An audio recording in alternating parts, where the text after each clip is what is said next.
കോൺഗ്രസ് ഭരിക്കുന്ന ഹിമാചൽ പ്രദേശിൽ കൂറുമാറ്റത്തെ തുടർന്ന് സ്പീക്കർ അയോഗ്യരാക്കിയ 6 കോൺഗ്രസ് MLA-മാരും BJP-യിൽ ചേർന്നു. അതായത് അല്പമെങ്കിലും മര്യാദയുള്ളവരെ നമുക്ക് മനുഷ്യർ എന്ന ഗണത്തിൽ പെടുത്താൻ പറ്റും. BJP-യിൽ നിന്നും കോൺഗ്രസിലേക്കും, കോൺഗ്രസിൽ നിന്ന് BJP-യിലേക്കും മറ്റു പാർട്ടികളിലെല്ലാം അങ്ങോട്ടും ഇങ്ങോട്ടുമൊക്കെ നേതാക്കളും പ്രവർത്തകരുമൊക്കെ മറുകണ്ഠം ചാടാറുള്ളത് പതിവാണ്. അതൊരു രാഷ്ട്രീയ മര്യാദ അല്ലെങ്കിലും ഇന്ത്യൻ രാഷ്ട്രീയത്തിൽ അത് വലിയ കുറ്റകരമൊന്നുമല്ല.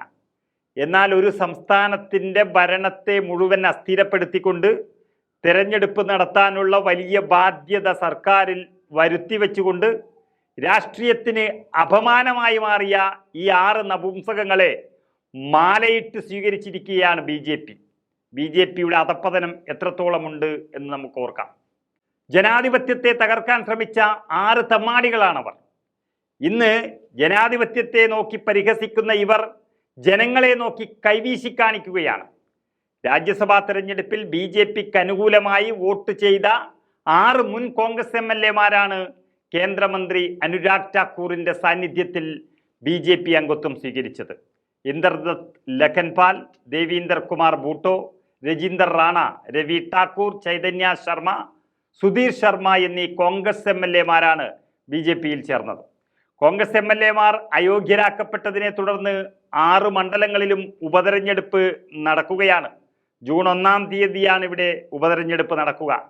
ശരിക്കും പറഞ്ഞാൽ ഈ 6 പേർ ചാവേർ സംഘങ്ങളാണ്. എന്തെങ്കിലും ബുദ്ധിയുള്ളവർ ചെയ്യുന്ന പണിയാണോ ഇത്? ജയിപ്പിച്ച പ്രസ്ഥാനത്തെയും പ്രവർത്തകരെയും വഞ്ചിച്ചു പോകുമ്പോൾ എന്തെങ്കിലും ഒരു ഗുണം വേണ്ടേ? കയ്യിലുള്ള MLA സ്ഥാനത്ത് നിന്ന് അയോഗ്യരാക്കിയത് കൊണ്ട് ഇനി ആ സ്ഥാനം അവർക്കില്ല. 6 വർഷത്തേക്ക് മത്സരിക്കാനും അവർക്ക് കഴിയില്ല. സ്വന്തം മണ്ഡലത്തിൽ ഉപതെരഞ്ഞെടുപ്പ് പ്രഖ്യാപിച്ചിട്ടുണ്ടെങ്കിലും അങ്ങോട്ട് അടുക്കാൻ കഴിയില്ല. അപ്പോൾ നമ്മളൊന്ന് മനസ്സിലാക്കണം, ഈ രാജ്യസഭയിൽ BJP-ക്ക് വോട്ടുമറിക്കാൻ വേണ്ടി നല്ല കനത്തിൽ പണം വാങ്ങിയിട്ടുണ്ടാകാം ഇവർ.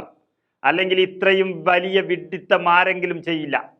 ശരിക്കും പറഞ്ഞാൽ BJP-യുടെ വാക്കും കേട്ട് പൊന്മുട്ടയിടുന്ന താറാവിനെ കൊന്നതുപോലെയായി ഈ 6 മഹാന്മാർ.